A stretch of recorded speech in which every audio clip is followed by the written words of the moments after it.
शायद इस ज़मीन के नीचे हम नीले समान के नीचे खड़े हैं, ऊपर अल्लाह की ज़ात है जो हमारी फरियाद को सुनने वाला है, क्योंकि रोज़ी रोटी उसके हाथ में।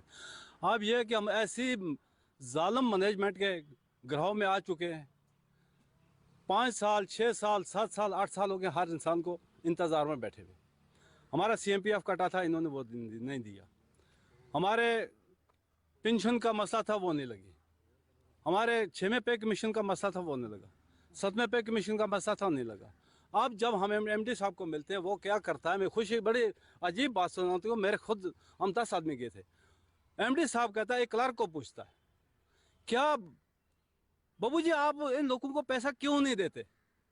सर बड़ी सुनने की बात है, मैं ऑल इंडिया गवर्नमेंट के सामने ये बात करने को चाहता हूँ। हजी के एक MD के ग्राह में एक MP आ चुका है। MP को यहाँ पे उसको फख्र होना चाहिए, काला कोट से बगैर आने के इन लोगों ने वोट डाल के उसको पार्लियामेंट में भेजा, और हमारी आवाज को अब सुनने के लिए तैयार नहीं है। इतना बहरा हो चुका है और MD के ग्राह में आ चुका है। बाज ये MD क्या पूछता है, वो भी उस क्लर्क को पूछता है, तो इन लोगों को पैसा क्यों नहीं था? हमने क्या MD साहब, हम आपसे पैसा मांगने के लिए। MD आप हमारा पैसे का बात करी कि मैनेजमेंट देने वाली है, गवर्नमेंट के साथ हमारी लड़ाई नहीं है, हमारी आपके साथ है। हमारे से नौकरी, हमारे डिपार्टमेंट की खिदमत हमें की है। हमने जिंदगी खफन पहन के महन के अंदर जाते थे।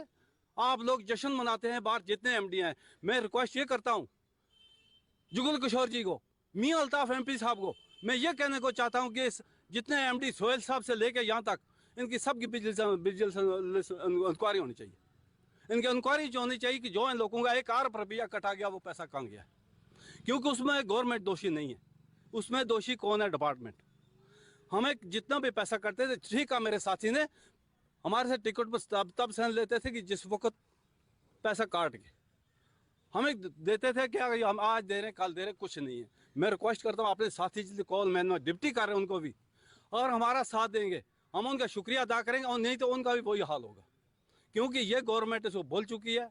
हम पिछले दिन गवर्नर साहब को मिले थे, गवर्नर साहब ने क्या किया था, उसने मना लिया, हमारा डिमांड चार्ट लिया, उसने कहा हम आपकी मदद करूँगा, मगर बीच में बात ये हुई कि इलेक्शन का दौर आ चुका, जिस वजह से आज तक गवर्नर साहब को नहीं मिले। चीज़ में मुझे बताइए आप ज़रा, कितनी पेंशन बनती है आपकी महीने की, और जो आपका फंड जो काटा जाता है वो कितना पैसा होता सर क्या पेंशन बनती है? क्या पेंशन बनती है? पेंशन का नाम ही लो, शर्म आती है बात लेने में, नाम लेने में। हमारे बच्चे पे पीछे पत्थर मारेंगे, कहेंगे आप क्या करते रहे।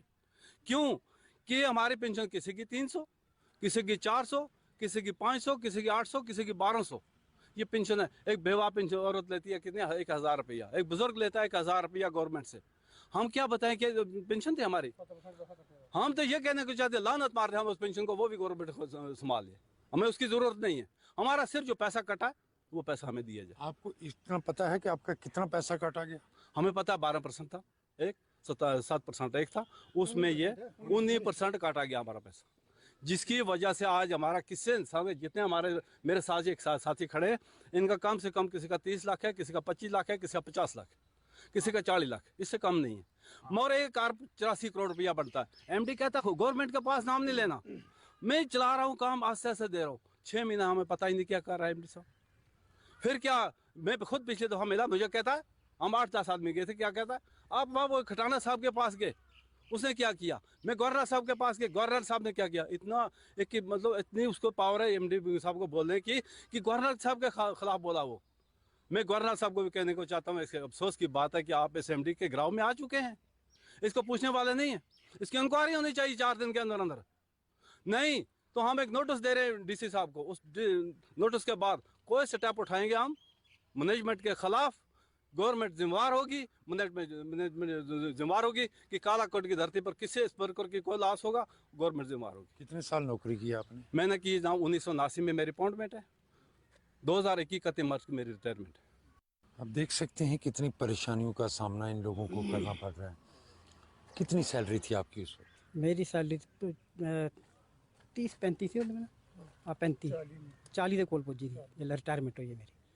लेकिन साढ़ा कन्नै तो बड़ी बेइंसाफी तो लास्ट तो शुरू ने, पहले 8 रुपये ते 33 पैसे दा भर्थी होए, फिर 2 साल चलते रहे, 3 साल के बाद 11 रुपये होए।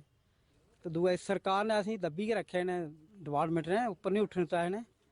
एह् जि'यां हून 2019 दे बिच 12-13 दे बाद भी थोड़ी बढ़ोतरी शुरू हुई है। ते लेकिन ਉਹਦੇ ਬਾਅਦ ਤਾਂ ਇਹਨੇ साढ़े कन्नै ਅੱਜ तक भी रिटायरमेंट होई है तो फिर भी कोई साहब है तो अस बड़े हूँ परेशान होई है सारे कि हून करना की है हून जेल्लै टाइम तुस कह रहे हो 8 रुपए कुछ पैसे दे तुस पर्ची उस टाइम भी तुसां दा फंड कटदा सी फंड कटाਉਂਦਾ ਸਰ ਕਰਤਾ 19% उस टाइम भी कटदा ਉਸ ਟਾਈਮ ਇਹ 19% ਦੁਬਾਰਾ ਹੁਣ ਇਕੱਠਾ ਕੱਟਣਾ ਸ਼ੁਰੂ ਕੀਤਾ ਇਹਨੇ ਫਿਰ ਕੋਈ ਸਾਲ ਦੇ ਵਿੱਚ ਰੱਖੀ ਹੈ ਇਹਨੇ ਤੇ ਉਹਦੇ ਬਾਅਦ ਫਿਰ ਇਹਨੇ ਦੁਬਾਰਾ ਡਬਲ ਸ਼ੁਰੂ ਕਰ ਉੜਿਆ ਤੇ ਇਹ ਵਿੱਚੋਂ ਵੀ ਕੱਟਣਾ ਔਰ ਅੱਜ ਰਿਟਾਇਰਮੈਂਟ ਹੋਇਆ ਕਿਸੇ ਨੇ 16000 ਰੁਪਏ ਕਰਾਇਆ ਕਿਸੇ 17000 ਰੁਪਏ ਕਿਸੇ 20000 ਕਿਸੇ 22000 ਫਿਰ ਆਪਣੇ ਕੋਲੋਂ ਵੀ ਕਰਾਇਆ ਰਿਟਾਇਰ ਹੋਣੇ ਦੇ ਬਾਅਦ कितनी नौकरी की थी कितने नौकरी में कितनी है 28 साल 38 साल 9 महीने देख सकते हो कितनी मुश्किलों से ये लोग दो चार हैं क्या परेशानियां अब आप परेशानी अब डिपार्टमेंट को देखनी है जी 38 साल हमने नौकरी की है 8 रुपये पर लगे थे 40-45 हज़ार पर हम रिटायर हुए 8 रुपए महीने से शुरू ना की 8 रुपये पर डे 8 रुपये 33 पैसे पर 1984 में लगे थे 2022 में रिटायर हुए जब 8 रुपए 33 पैसे आप लोग नौकरी शुरू की थी उस वक्त ये फंड कटता था करता था करता उस वक्त कितना परसेंट था था 8%, 8 फिर 10 हुआ फिर 12 हुआ पेंशन का बाद लास्ट में में जाके कितने पे पहुंचा ये 19 पे 12% CMPF 7% पेंशन का बराबर ये कट इनमें ना पेंशन ना फंड दोनों में से कोई भी आपको वापस नहीं दिया कोई चीज़ नहीं दी जो कि 3 महीने के अंदर देना चाहिए इनको कोई नहीं दिया कुछ नहीं दिया 20, 21, 22, 23 वालों को कुछ नहीं दिया अब क्या कह रही है डिपार्टमेंट पैसा ही नहीं यही बोलते हैं, पैसा ही नहीं। अभी बिल्कुल आप फॉर्म ही देख नहीं भरे सकते हमारे आपने कितने साल नौकरी की 36 साल की है 36 साल नौकरी की है as a clerk senior assistant और कई जगह हमें भेजा गया जोरी पॉइंट्स में डेपुटेशन पर भी भेजा तो वहाँ भी हमने नौकरी की वुमेन डेवलपमेंट कॉरपोरेशन में तो आज तक मैं 29 फरवरी 2020 को रिटायर हुआ था लेकिन आज तक मुझे कोई CMPF वगैरह पेंशन नहीं पेंशन का पैसा जमा कराते हैं तो एडमिनिस्ट्रेटिव चार्जेज नहीं जमा करवाते ये अगर उसका पेंशन के जो हमने जमा कराए पैसे डिफरेंस के तो वो डिपार्टमेंट ने जो 22 में जमा कराने थे वो 23 में कराए तो पेंशन फिर भी नहीं लगी आज तक पेंशन नहीं लग रही है पेंशन का पैसा इन्होंने जमा कराया था लेकिन वो अमाउंट बढ़ रहा है जैसे नहीं देते हैं जब ये जमा नहीं करा रहे हैं तो पेंशन का बोझ बढ़ रहा है 5 लाख 6 लाख तो हो गया मेरा एरियर एक चीज में आपने जब अपनी नौकरी ज्वाइन की कहाँ से शुरू की थी क्या उस वक्त आपसे भी फंड और पेंशन का पैसा काटा जाता आज शुरू से कटता है हमारा शुरू से कट रहा है आज तक कट रहा था जब रिटायर हुए हैं तब तक कटता ही रहा 19% 7% पेंशन का और 12% CMPF अब CMPF ना मिल रहा पेंशन ना मिल रही कितनी परेशानियाँ बहुत बड़ी परेशानी है जी बड़ी मुश्किल है बड़ा मुश्किल हो गया है आज 6 साल हो गए पैसा कुछ नहीं मिला जबकि जो बंदे नौकरी कर रहे हैं उनको 6-7 पे कमीशन की एक किश्त इन्होंने दी 10% जो रिटायर हुए हैं उनको कुछ आदमी को दे दी 5% कुछ को वो भी नहीं दी ये हालात है इस डिपार्टमेंट की कुछ और लोग हैं मैं क्या नाम है आपका मोहम्मद यकूब यूकुब साहब आप कहाँ से हैं कोठियाँ से कोठियाँ कहाँ हो ये इधर तहसील काला कोठी कितने साल नौकरी की आपने मैं लगाऊँ 85 में जी इस 20 ने 5 महीने में रिटायर होया हाँ जी तो वो 5% जो बाकी वाले को दिया कुछ तो मेरे को वो भी नहीं दिया ਤੁਸੀਂ ਕੁਝ ਵੀ ਨਹੀਂ ਮਿਲਿਆ ਉਸ ना ਵਕਤ कुछ भी ਜਿਸ ਟਾਈਮ ਰਿਟਾਇਰ ਹੋ ਉਸ ਵਕਤ ਕਿੰਨੀ ਤਨਖਾਹ ਲੈਣੇ ਪਏ ਸੋ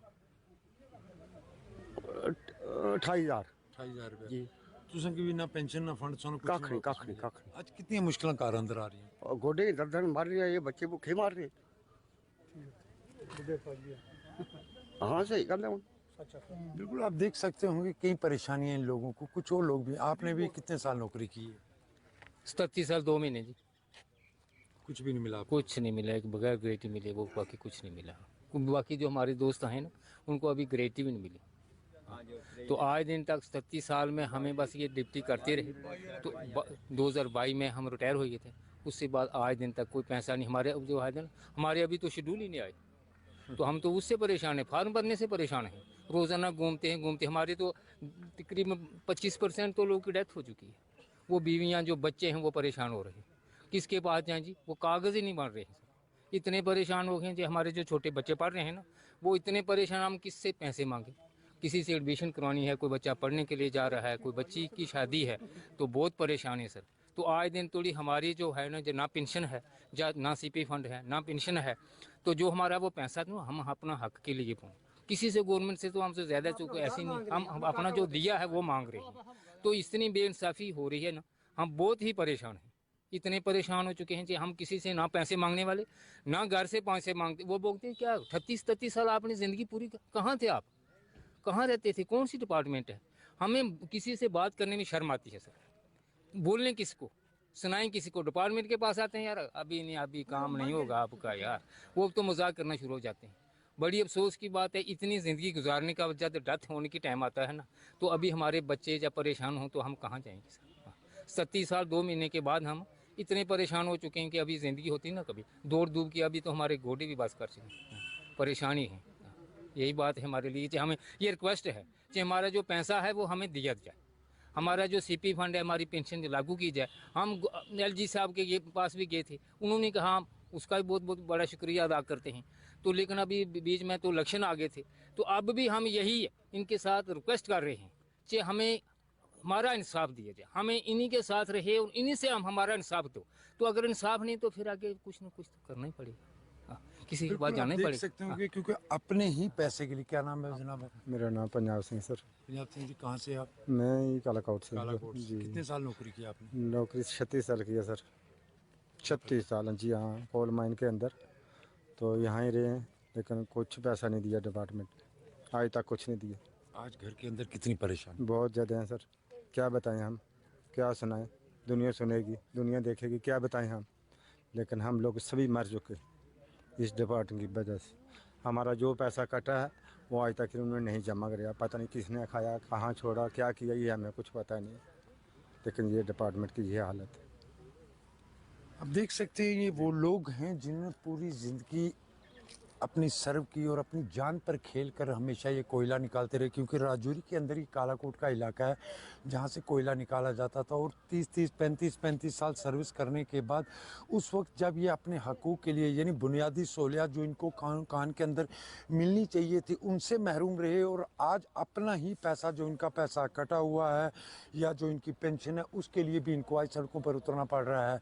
आप समझ सकते होंगे कितनी परेशानियों का सामना इन लोगों को करना पड़ रहा है, क्योंकि आज ये वो लोग हैं जिनके घरों में छोटे छोटे बच्चे हैं। आज इन बच्चों के लिए पेट भरने के लिए भी इनका पास पैसा नहीं बचा, क्योंकि ये कह रहे हैं सरकार से कि वह सरकार से भीख नहीं मांग रहे हैं, बल्कि अपने हक का पैसा, जो इनकी मेहनत का पैसा है वो इनको दिया जाए, जो इनका पैसा कटा हुआ है वो इनको दिया जाए।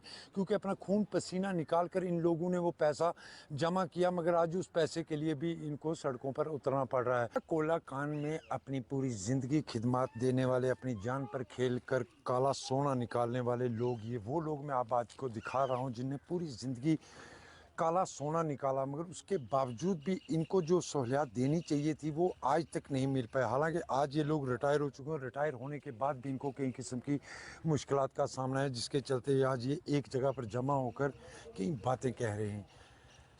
क्या परेशानी है अब आपको? हाँ, मीडिया कर्मचारी का हम शुक्रिया अदा करते हैं रियाज साहब कि आज आप यहाँ हमारे तशरीफ़ लाए, तो हम आपके माध्यम से ये आवाज़ ऊपर तक पहुँचाना चाहते हैं। सर, हमारे साथ बहुत बड़ी बेइंसाफ़ी है। सन 1971 से हम इस कालाकोट फील्ड में कोल माइन के अंदर जाके कोला सर पर खफन बांध के कोला निकालते रहे, और कुछ लोग जो है 1984 से जो लगे, तो सर ये हमारा बार बार हमारे साथ बेइंसाफ़ी होती रही। हमारा एक CMPF coal mining provisioning fund होता है, वो इन्होंने हमारे से CMPF डिपार्टमेंट ने काटा। जब ये हमारे बीच यहाँ CMPF डिपार्टमेंट वाले आए तो इन्होंने हमें से ये वादा किया कि आप हमारे मेंबर बनो, तो हम ये आपका जो पैसा है यो आपके डिपार्टमेंट से जो आपके सैलरी के साथ काटा जाता है, ये हम खुद उनसे कलेक्ट करके आपको रिटायरमेंट पर टेबल पर हम आपका हिसाब दे देंगे। साथ में 7% ये पेंशन के लिए और 12% जो है वो लास्ट फंड के लिए। तो सर हम 5 साल से रिटायर हो गए हैं। 19-20 से लेकर आज तक 24 जा रहा है। अभी तक ना तो हमारी पेंशन लगी है, ना हमें वो जो हमारा फंड है वो दिया गया है। जब हम CMPF डिपार्टमेंट के पास जाते हैं कि सर आपने हमसे ये आश्वासन दिया था कि आप हमारे मेंबर बनो, हम इनसे ले लेंगे, वो भी आज हमारे साथ जो है वो सौतेली माँ वाला साग कर रहे हैं। वो बोल रहे हैं कि अपने डिपार्टमेंट से जो पैसा काटा है वो हमें दिलवाओ, तब हम आपको देंगे। उस समय उन्होंने अपने पे लिया था कि ये हमारा काम है देना। तो सर अभी तक हमें वो जो हमारा CMPF या पेंशन हमें दी नहीं गई। साथ में छठा पे कमीशन है, 7वां पे कमीशन जो उसका एरियर भी इन्होंने मजदूर का बना के रखा हुआ है, वो भी अभी तक नहीं दिया। रही बात यहाँ हमारे साथ सौतेली माँ वाला सलूक किया जा रहा है। कालाकोट से लेकर जम्मू तक, श्रीनगर तक चंद आदमियों का जो हायर्स मैनेजमेंट के साथ जुड़े हुए हैं, उनका पैसा ये हर मंथ को जमा करवा देते हैं CMPF डिपार्टमेंट के पास। वो जो रिटायर होता है वो अपने टेबल पर यह हिसाब लेके चला जाता है। जो कालाकोट के अंदर जिसने कोला मायकान के अंदर जाकर अपना खफन बांध के कोला निकाल के डिपार्टमेंट को यहाँ तक आज 1971 से लेकर आज तक पहुँचाया, उनके साथ बेइंसाफ़ी की जा रही है। सिर्फ हमें ही नहीं दिया जा रहा, बाकी इन लोगों को ये पैसा साथ में दिया जा रहा है। जो इनके स्टाफ के 24 में जो लोग रिटायर हुए हैं वो अपना टेबल पे हिसाब लेके जा रहे हैं। हम 19 से 2000 से लेकर आज तक हम ये रोना रो रहे हैं। क्या कभी आपने डिपार्टमेंट की बात जहाँ तक करें, आप कह रहे हैं आपकी पेंशन आपको आज तक नहीं दी गई, प्रोविजन फंड की जहाँ तक बात की जाए वो आपको नहीं मिला, डिपार्टमेंट की हायर अथॉरिटी से आपसे कभी बात नहीं की क्या? सर डिपार्टमेंट की हायर अथॉरिटी की बात तो रही लग, हम गवर्नर साहब से मिले। गवर्नर साहब को भी हमने ये अपनी फरियाद सुनाई। गवर्नर साहब ने भी हमें ये कहा कि आश्वासन दिया कि जो आपका जनमन होगा वो आपको मिलेगा। आज हम अफसोस से कहते हैं कि क्या जो हमसे उधार लिया था डिपार्टमेंट ने, क्या वो हमारा जनमन नहीं है? वो हमसे काटा गया। हमारी टिकट पर साइन तब लेते थे जब वो हमारा पैसा काट के लेते थे। तो उसके बाद हायर मैनेजमेंट के पास भी हम 2-3 बार गए, तो वो यही रोना रोते हैं कि डिपार्टमेंट के पास पैसा नहीं है, खस्ता हालत है, जब पैसा आएगा हम आपको दे देंगे, ऐसा ही आश्वासन दे के हमें टाल देते हैं। बिल्कुल, आप देख सकते होंगे कोल माइन के वो साबका मजदूर हैं जिनने पूरी ज़िंदगी अपनी इस कोल कान को दी है और काला सोना निकाला, यानी कि काला सोना कोयले की बात हम करें। समाजी कारकुन आप हमेशा इनके लिए आवाज़ उठाते रहे Vijay ji. Coal mine provisional fund की बात इनकी तरफ से की जा रही है, इनका हक बनता है जो इनको नहीं मिल रहा। उसके साथ साथ पेंशन की जहाँ तक बात करें, इनका हक बनता है जो इनको नहीं मिल पा रही। आज आप लोग सभी कालाकोट में जमा हों, क्या प्रोग्राम है आपके? सबसे पहले सर मैं मीडिया कर्मियों का इस कालाकोट की पावन धरती में आपका बहुत बहुत शुक्रगुजार करता हूं। सर मैं विजय कुमार शर्मा, एक सामाजिक कार्यकर्ता हूं विधानसभा कॉन्स्टिट्यूंसी कालाकोट सुंदरबनी से। और हमारे सर इस क्षेत्र के अंदर 2 प्रोजेक्ट हैं जो मेन चल रहे हैं हमारे मोगला और मेडका में। तो बात रही सर आज यहाँ पे इकट्ठा होने का, इन लोगों का सर जो इशू है वो है sir coal mine provident fund CMPF। वो सर 19 से रिटायर हुए हैं लोग, तो आज 24 लग चुका है। तो इन लोगों को अपना जो सेंटर प्रोविडेंट फंड्स है सर, देखो कि पहली बात सर तो ये डिपार्टमेंट से नौकरी नहीं मांग रहे हैं, कोई और डिमांड नहीं कर रहे हैं। इनका अपना कटा हुआ सर फंड्स है, जो पैसा अपने खून पसीने की कमाई ये डिपार्टमेंट से मांग रहे हैं। मगर सर एक बड़ी बदकिस्मती से मैं कहना चाहता हूँ कि जम्मू कश्मीर के अंदर जो LG प्रशासन है, क्योंकि सर इस समय अगर देखा जाए तो जम्मू कश्मीर के अंदर सर ओवरऑल सिस्टम क्या है, डिजिटल है सर, डिजिटलाइजेशन है, ऑनलाइन सिस्टम है। वो सर मैं आपको इस महकमे के बारे में बताना चाहता हूँ कि सर आज भी इन लोगों को जो सेंटर प्रोविडेंट फंड्स के लिए फाइलें बनानी पड़ती हैं सर, उस फाइल का एक कम से कम 70 पेज है। वो इन लोगों को 10 बार फाइलें बनानी पड़ती हैं, वो यहाँ से बना के उनको दिल्ली भेजना पड़ता है। मगर पहली बात तो इस महकमे का अभी डिजिटलीकरण हुआ ही नहीं है। लोगों को पता ही नहीं है महकमे के कि अपना कितना पैसा हमारा कटा है, वो पता ही नहीं लगता। वो ही लास्ट को शो करते हैं कि आपको इतना मिलेगा। तो बात रही सर इनके सेंटर प्रोविडेंट फंड्स की, तो सर अगर देखा जाए तो इनके जो हायर अथॉरिटी MD हैं, उन लोगों का यही कहना है, जब ये लोग मिलते हैं लोगों का कहना यही है उन लोगों का कि हमारे पास फंड्स अवेलेबल नहीं है, हम इस समय महकमा बड़ी बुरी हालात में है। विजय, एक चीज़ मैं आपसे जानना चाहूँगा, 5 साल से ज़्यादा का वक्त हो चुका है इन लोगों को अपने हक मांगने के लिए, मगर उनका हक इनको नहीं दिया जा रहा। जिस तरह आज आप लोग जमा हुए, क्या आने वाले दिनों में कोई इस तरह का प्रोग्राम है कि अगर ये लोग इनका हक नहीं मिलता तो क्या ये लोग आके क्या कदम उठाने जा रहे हैं?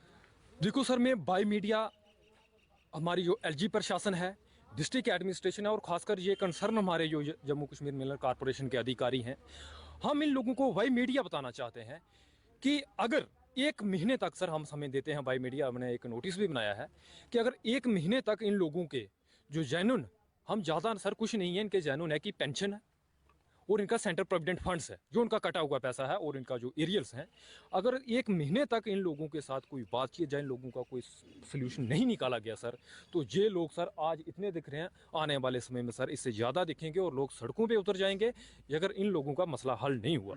तो साथ में सर मैं ये कहना चाहता हूँ कि कानून जम्मू कश्मीर के अंदर अगर देखा जाए तो किताबों की डायरियों पे बड़े लिखे हैं सर। एक कानून है सर के लेबर कोर्ट ऑफ इंडिया, जो ministry of labour and employment के लिए सर, उनके कानून है मजदूरों के लिए कि आपको 3 महीने के अंदर रिटायर होने के बाद आपको जो भी आपका जो बकाया रहता है वो आपको टाइमली दिया जाएगा सर। मगर मैं ये कहना चाहता हूँ, बड़े दुख से कह रहा हूँ कि जो कानून है वो सिर्फ किताबों में रह गए आज जम्मू कश्मीर के अंदर। इन लोगों के साथ सर अनजस्टिस हो रहा है सर। मैं ये कहना चाहता हूँ कि आज जो लोग सर इससे पीछे रिटायर हुए हैं, मैं कहना चाहता हूँ वृद्धावस्था पेंशन 1000 रुपया इन ज़्यादा है और इन लोगों को आज भी सर जो लोग रिटायर्ड हुए हैं ना काफ़ी समय से पहले, उनकी पेंशन 350 रुपया है, 700 रुपया है, बल्कि पेंशन का भी इजाफा नहीं होता है सर। आज भी अगर ये लोग रिटायर हो रहे हैं सर, कम से कम 30 या 40 साल लेके इनकी पेंशन नॉर्मल 6-7 हज़ार लगेगी, पेंशन में भी नहीं इजाफा है। तो बड़े दुख से कहना पड़ रहा है सर कि जम्मू कश्मीर एडमिनिस्ट्रेशन को हम बताना चाहते हैं कि जल्द से जल्द इन लोगों का जो मसला है हल किया जाए, नहीं तो सर ये लोग सड़कों पे उतर जाएंगे। मैं कंसर्न इनके जो एमडी हैं कि इन लोगों के साथ बातचीत की जाए और बातचीत करके इनका सोल्यूशन निकाला जाए, नहीं तो सर ये लोग सड़कों पे उतर जाएंगे। बिल्कुल देख सकते हैं पूरी ज़िंदगी कोयला कान के अंदर खिदमत करने वाले उस वक्त बुनियादी सहूलियात से महरूम और आज अपने हकूक़ के लिए भी इनको आवाज़ उठानी पड़ रही है। हालांकि कोल कान के अंदर हमने आपको एक स्टोरी से पहले भी दिखाई थी कि वहाँ जो मज़दूर काम करते हैं वो अपनी जान पर खेल कर काम करते हैं, क्योंकि वहाँ भी कोई बुनियादी सहूलियात इनको नहीं मिलती। मगर आज रिटायरमेंट होने के बाद भी इन लोगों को अपने हकूक़ों के लिए सड़कों पर उतरना पड़ रहा है। राहुल सूदन के साथ जमशेद मलिक, गुलिस्तान न्यूज़, कालाकोट, राजौरी।